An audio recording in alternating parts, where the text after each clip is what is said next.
Om Shanti and good morning.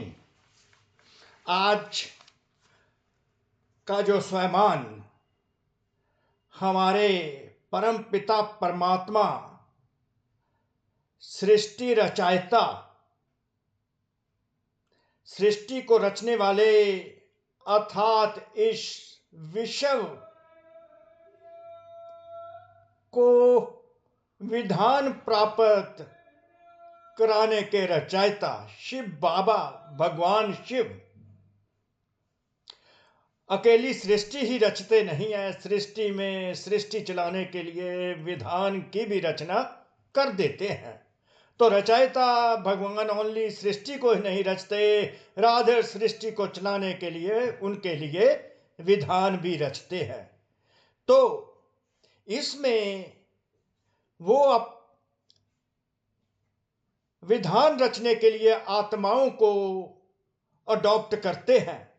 Particularly इस पुरुषोत्तम संगम युग पर आकर उन आत्माओं को श्रेष्ठ आत्माएं बनाते हैं, अर्थात इम्प्योर आत्माओं को, अपवित्र आत्माओं को पवित्र बनाकर श्रेष्ठ कर्म कराकर, और श्रेष्ठ कर्म जो है वही कल को विधान बन जाते हैं आने वाले युग में, आने वाले नए संसार में, आने वाले सतयुग में, आने वाले कल्प के लिए विधान बन जाते हैं। तो आज की जो श्रेष्ठ आत्माएं जो हर कर्म कर रही हैं, वो श्रेष्ठ आत्माएं जो परम पिता परमात्मा भगवान शिव से पढ़ रही हैं, जिनको स्वयं भगवान आकर पुरुषोत्तम संगम युग पर पढ़ाते हैं, उस पढ़ाई के अनुसार जो बच्चे श्रेष्ठ कर्म करते हैं, वो श्रेष्ठ कर्म सारे आने वाले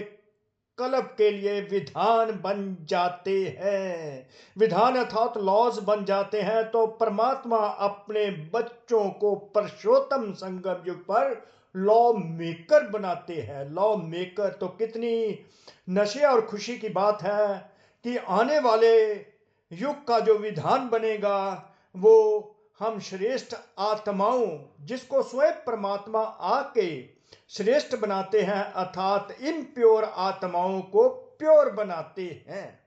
तो प्योर आत्माएं जो श्रेष्ठ कर्म करती हैं, वो श्रेष्ठ कर्म जो है वो लॉज में कन्वर्ट हो जाते हैं आने वाले समय में। तो राधर जो लॉज बन जाते हैं, जो लॉज का जो एक किताब बनता है जो आजकल चल रहा है, जिसके अनुसार हमारा भारत चल रहा है, हमारे भारत की सरकारें चल रही हैं और हमारे भारत की संवैधानिक संस्थाएं चल रही हैं, वो है संविधान। तो एक है संविधान और एक है विधान। संविधान और विधान दोनों एक्चुअली जो बने हैं इस समय की एक्टिविटीज, पुरुषोत्तम आत्माएं जो परमात्मा बनाते हैं, उनके कर्मों के आधार पर संविधान में विधान है।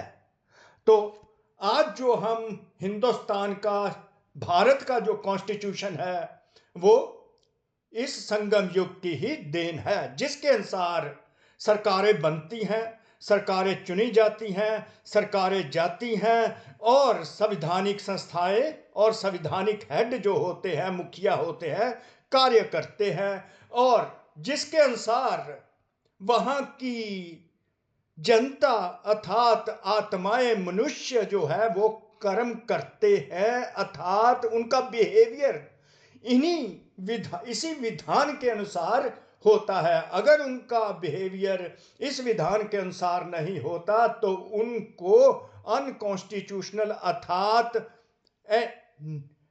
उनको देशद्रोही बता दिया जाता है, अर्थात उनको विधान के अगेंस्ट कार्य करने वाले anti law, anti national elements उनको बता दिया जाता है।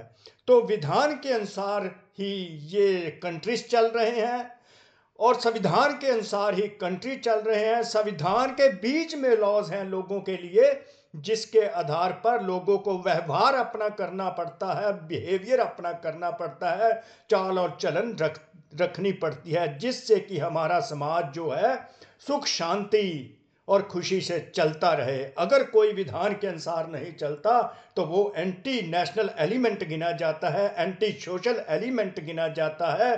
तो हमें इस पुरुषोत्तम संगम युग पर परमात्मा ने एक स्पेशल रिस्पॉन्सिबिलिटी दी है कि आप एक रिस्पॉन्सिबल आत्माएं हो। तो जो भी श्रेष्ठ कर्म तुम करो बच्चे, अपने को आत्मा समझकर उस पिता परम आत्मा शिव बाबा की याद में जब कर्म करते हो तो तुम्हारे श्रेष्ठ कर्म होते हैं।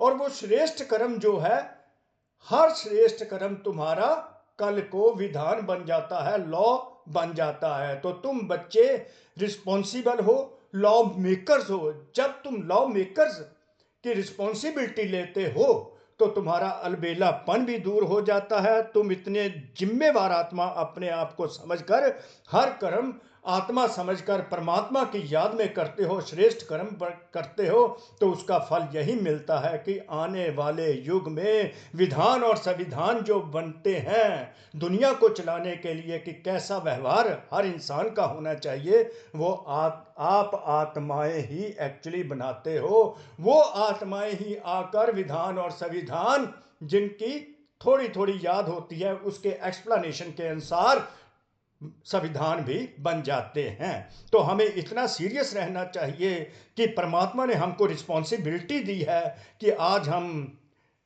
विधान लॉ मेकर्स हैं। तो कितनी खुशी होनी चाहिए और नशा कि हमारा हर श्रेष्ठ कर्म जो एक विधान बन रहा है, ये हमेशा हमें अपनी स्मृति में रखना है और सीरियस होकर रिस्पॉन्सिबिलिटी को शोल्डर करना है। आज की रिस्पॉन्सिबिलिटी हमारी कल के लॉ मेकर्स की रिस्पॉन्सिबिलिटी बन जाएगी और दुनिया इसी आधार पर चलती रहेगी। तो परमात्मा सम्मान है, मैं संपूर्ण सिद्धि स्वरूप आत्मा हूं। दुनिया चलेगी किस सिद्धि स्वरूप से? सुख शांति और परमात्म शक्तियों से चलेगी। तो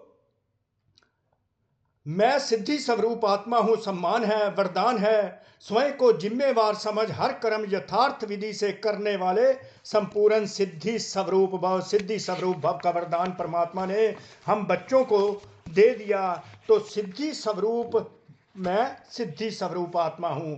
तो ये वरदान और सम्मान यही कहता है कि संगम युगी आत्माएं अपनी जिम्मेवारी समझे, परमात्मा की याद में रहकर अपने को आत्मा समझकर परमात्मा की याद में हर कार्य को सही ढंग से करे, जिससे उन्हें सभी सिद्धियां प्राप्त हो। सिद्धियां अर्थात परमात्मा की शक्तियां प्राप्त हो, सुख शांति प्राप्त हो, स्नेह प्राप्त हो, अति इंद्रिय सुख प्राप्त हो।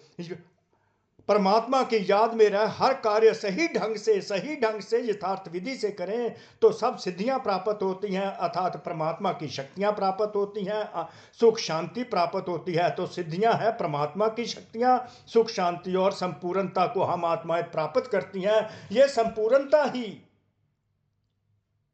विधान बन जाता है कि कैसे आने वाली दुनिया का चलन होना चाहिए, कैसा बिहेवियर होना चाहिए। और उनको एक किताब बना दी जाती है, वो किताब बन जाती है संविधान, जिसके आधार पर सरकारें चलती हैं। तो हमें बहुत ही सीरियस होना पड़ेगा, जिम्मेवारी लेनी पड़ेगी। यही बाबा कहते हैं, भगवान कहते हैं, जिम्मेवार आत्मा बनकर तू रचयिता है। किसका? विधान का रचयिता। तो बाबा के ही भगवान के शब्दों में है, इस समय आप संगम युगी श्रेष्ठ आत्माओं का हर श्रेष्ठ कर्म सारे कल्प के लिए विधान बन रहा है, सारे कल्प के लिए विधान बन रहा है।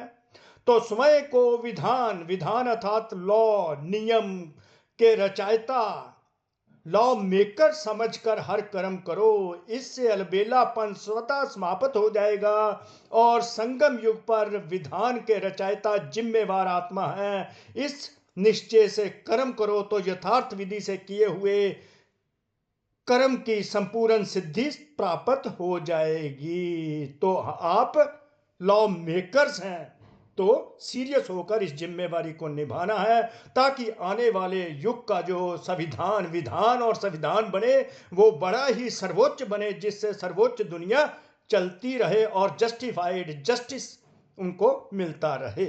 तो कोटि कोटि शुक्रिया शिव बाबा का, जिन्होंने आज हमें टाइटल दिया लॉ मेकर्स का। ओम शांति, ओम शांति, ओम शांति। मैं संपूर्ण सिद्धि स्वरूप आत्मा हूं। ओम शांति।